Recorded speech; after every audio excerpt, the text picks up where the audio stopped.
میں 15 منٹ آپ کو بہت زیادہ بتا رہا ہوں. اگر مجھے ججز فاضل ججز کہیں کہ آپ بشریٰ عمران کے دلائل 3 منٹ سے پہلے ختم کر دیں تو میں یہ انڈرٹیکنگ بھی دوں گا اور میں یہ وعدہ بھی کروں گا کہ میں چوتھا منٹ کنزیوم نہیں کروں گا. آج کی اہم سماعت ہوئی ہے اور آپ کو حکم دیا گیا ہے کہ آپ عمران خان صاحب سے ملاقات کر سکتے ہیں. اس حوالے سے بتائیے گا پلیز.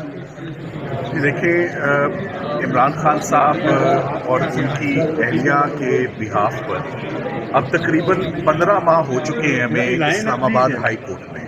میں آپ کو ایک بات دوبارہ یاد کراتا چلوں کہ عمران خان صاحب اور ان کی اہلیہ کے خلاف صرف 2 کیسز فیلڈ میں ہیں اس وقت. ایک کا نام القادر ٹرسٹ ہے اور ایک توشہ خانہ 3 جس کو ہم بلغیری ٹیسٹ وہ کیس بولتے ہیں. توشہ خانہ 3 اس لیے بولتا ہوں کہ توشہ خانہ کیسز نے بھی اپنی قسطیں رکھی ہیں.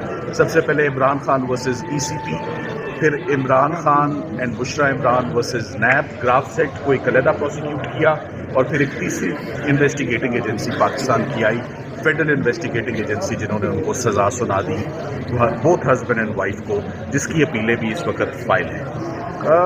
آج سماعت ہوئی چیف صاحب کے پاس. آج کی سماعت 15 ماہ کے بعد آج 16ویں پیشی تھی ضمانت کی سزا کے لیے، اور آج 2 ایسی پٹیشنز ہم نے دائر کی جن پٹیشنز کے اوپر آج سماعت ہوئی.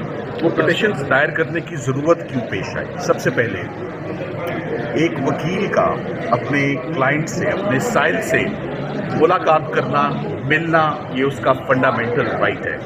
یہ کانسٹیٹیوشن میں اشورڈ ہے، یہ CRPC میں رائٹ پرووائڈڈ ہے.